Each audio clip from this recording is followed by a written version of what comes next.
So I went to Vidcon a few weeks ago. That was fun, except for how immediately afterwards I got one of the worst colds I've had in years, where first I got a raging sore throat where I had to go to work anyway and then as soon as the sore throat cleared up and I started to feel better, I completely lost my voice.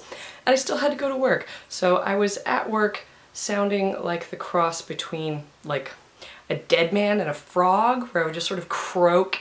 And I had to make phone calls like that, so it was awesome. Thanks, Vidcon. I appreciate that. You can still kind of hear it a little bit, or at least I can. But that's why this video is so late. Because, yeah, seriously, I could not talk at all for like 4 days. This was my first year attending Vidcon, and it was really fun. I enjoyed a lot of it. I went to the Brain Scoop panel. We love you!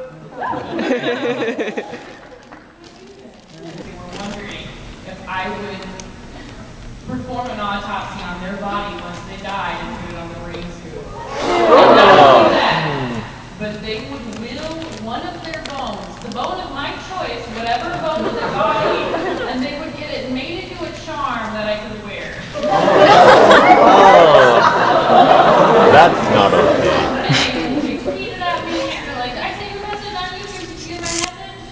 I went to the Lizzie Bennett Diaries panel. Oh, here we go. So, can you hear us? Hello? Oh, that might not work.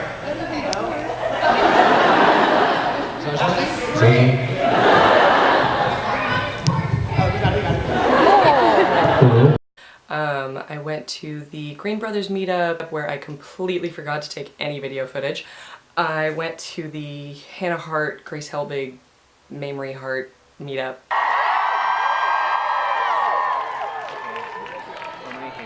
Thank you. It's a jumper. So it's hard to pee. Are we going to stand or we're going to sit? It's an hour. Seriously, there's a yellow liquid and a pube right here. How do they know I was going to choose to sit? It's okay. Oh my God, she's not even joking. Mamrie, see, this is what'll get you more Instagram followers, bro. Instagram it. Insta that shit. Wait, what? It was Steve Zaragoza's cube? Pube Gate 2013. Source said it's supposed to be so regal. I know.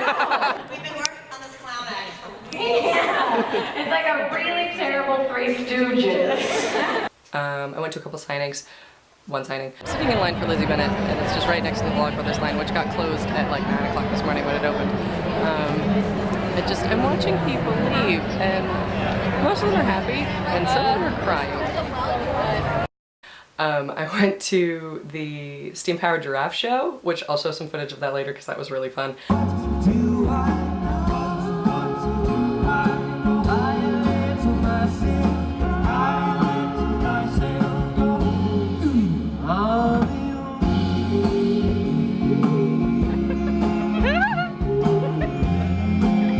I know, it's really cool. Vidcon! So happy to be here. We're so close to Disneyland. I saw fireworks the other night, and they were like, and pooh, and then they were over, and we're like, hey. No, we just saved like $100 by just staying in the hotel and watching. We are those robot fellows you've seen wandering around outside, and you're thinking to yourself, who the hell are those guys? That's the face they make too. It's kind of like a scrunchie you put in your hair. It just goes, yeah, who are those guys? These crazy YouTubers. Those pirate robots are not very convincing. No, they're not, are they? What do you want? A high five. He's down.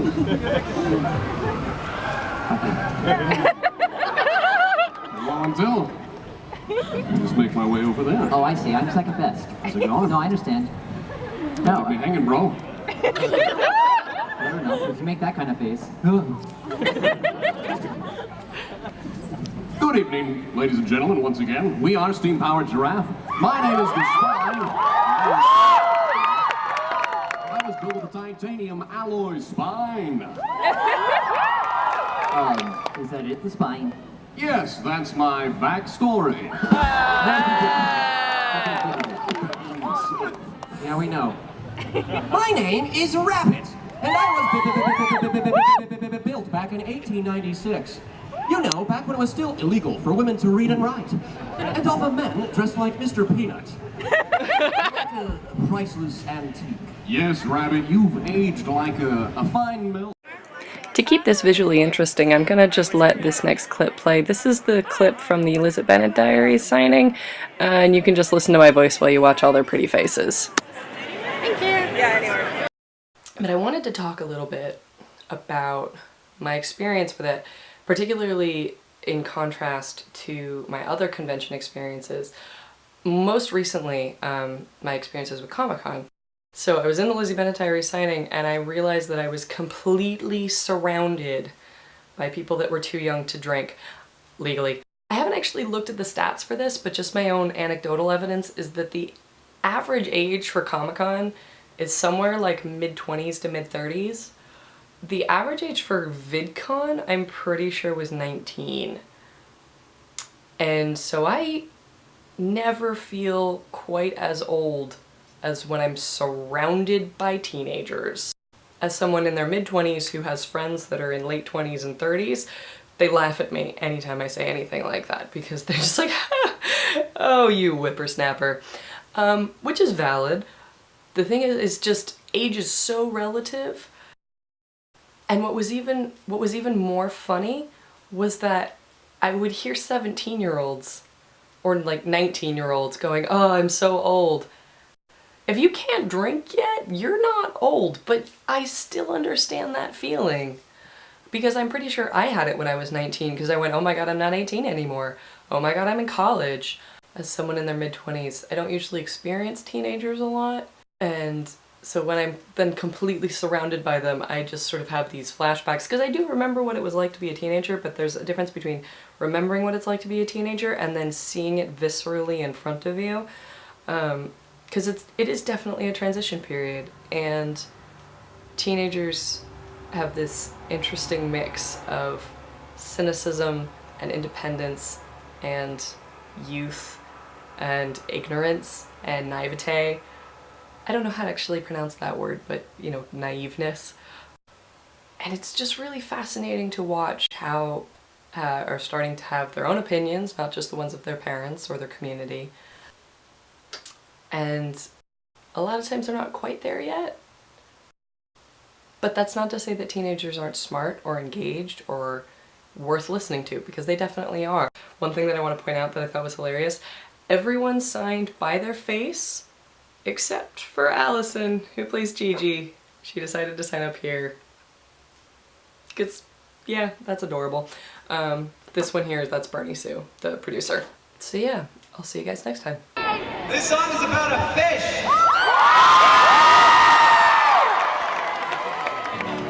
Yes, it's true that I was sweating through life. It's a guy who always had to rhyme like spit strike. Yes, I've been burning through it. All my friends I learned that love is not about whether you get stabbed.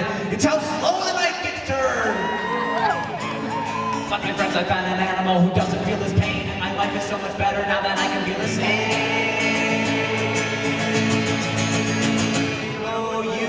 If you live your whole life without light, you can't eat a dish. If you've only ever eaten fish, you can't feel alone. If it's all you've ever known. Yeah, the juicy anglerfish has no reason to be happy, but it has no great idea what else to be.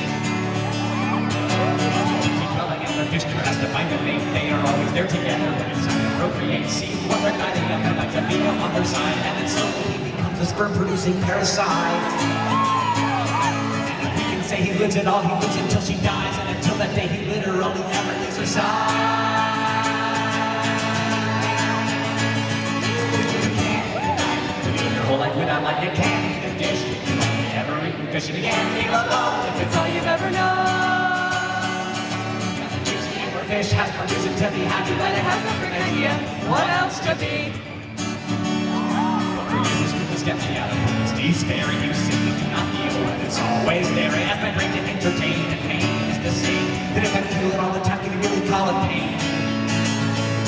Well, I don't have any friends and I don't have any hair, but neither does the anglerfish, and she doesn't care.